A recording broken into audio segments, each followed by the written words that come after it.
Hello, friends. Less than a week ago, as I speak to you, Donald Trump was inaugurated President of the United States. Then the United States celebrated the birthday of Dr. Martin Luther King Jr., a champion in the civil rights movement, a champion for a profound and essential moral ground in the United States. And I want to give you my impressions and my thoughts, my reflections on why quite a while back when Trump was elected, I made a recording that said, "Congratulations, Mr. Trump," and nothing essential has changed. And I want to be very clear with the policies that have already been initiated by Donald Trump and the Republican Party that supports him. Many, many, many people's lives are going to be impacted in ways that could be quite painful and harmful. And I'm very aware of that. And that is essential. It is essential to those people. It is poignant and painful, heartbreaking, heartrending, the absence of a deep sense of moral principle, of compassion, of love for one another. Yet at the same time, what we have to understand is that there is no real or true possibility of security that comes through a belief system or an ideology, no matter what it is. Only security comes from your ability to meet the insecure spaces inside of yourself. We human beings, the only time there is not uncertainty about the future is in those rare times when we are completely in the present moment. A surfer riding a wave is not concerned about past or future. The body memory that they've learned that makes it possible to be in that state of flow on a surfboard is exhilarating and fulfilling. And it happens when you get on skis or on ice skates or dancing, sometimes when you're writing poetry, sometimes when you're just running, sometimes when you're in the depths of meditation, or when you're in a generative process like playing music or singing. We know the place where in the now there is no uncertainty. But the moment we move into time, the moment we anticipate the future by its very nature is infinite possibility, and therefore all the ways you can create hope and excitement. But it is also absolute uncertainty. And absolute uncertainty means you cannot know what's coming next. You don't know how long you'll live. You don't know whether you'll get back a test from the doctor that tells you, oh, now you're in a cancer process. Get ready for that and dance that. Uncertainty. We're so poorly adapted to uncertainty. We're so poorly adapted to the present moment. So you have to find a way not to get caught up in this philosophy or that philosophy or a counter argument. You need to understand that the only form of certainty is your relationship, the relationship you choose to your anxiety, the relationship you choose to your hope. Is it grounded hope? Do you really need hope in that sense? You need to find out whether you can meet uncertainty, the uncertainty of next week's paycheck, the uncertainty of having food on the table for so many people on this planet, the uncertainty of the security of your children. All of these things can deeply, deeply create anxiousness in us, fear in us. Yet we will never, ever be able to create a deep moral ground when we're afraid to feel these feelings in such a way that they change us.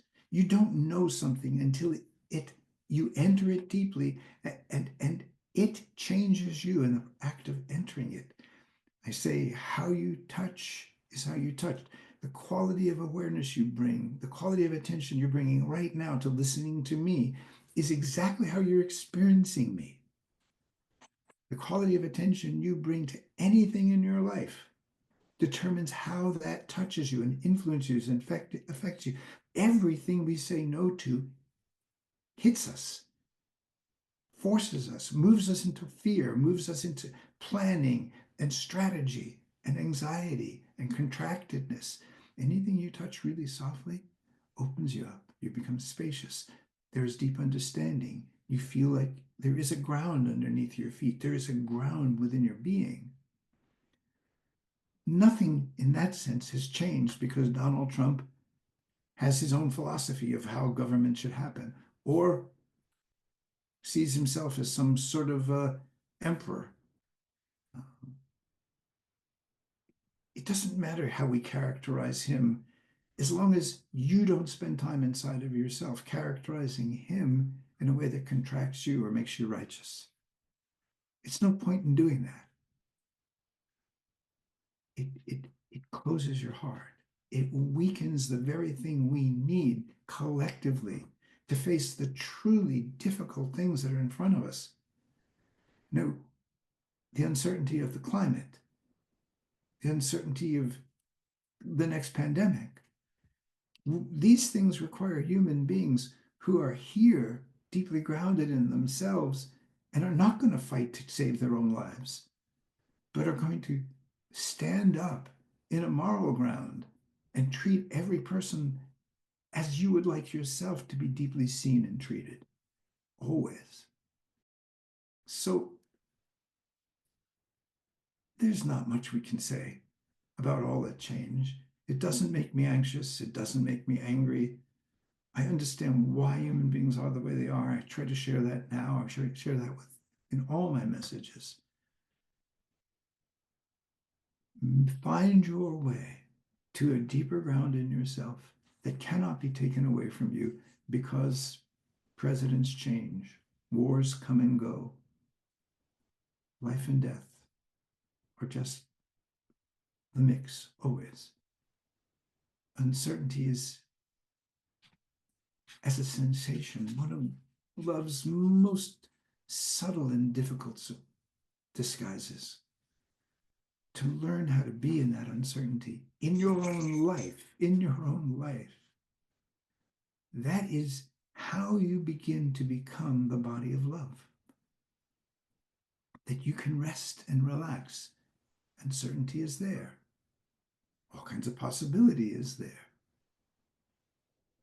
The deepest possibility is coming home to ourselves.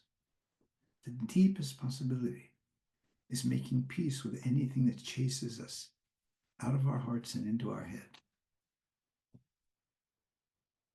It is a moment by moment work with each thought. It's a moment by moment work, turning to every feeling that is threatening to you or uncomfortable for you, and finding a way that you can touch that feeling, whatever it is, so that it changes the very quality with which you live your life, the very quality with which you understand yourself. We don't control the world. We reach out and join it and let it into us, and we are evolved by it. Other than that, the more we try to control the world, the more we innovate to make ourselves safe, the faster we change things that we're not morally able to adapt to, and we bring more and more misery upon ourselves in new ways. Or with the case of the mind and our emotions and our thinking, old ways, the same old ways. Blessings that you are part of a journey that is empathetic with, deeply compassionate for all the suffering in the world, but you're never a victim of what other people choose to believe and do. Never. Thank you.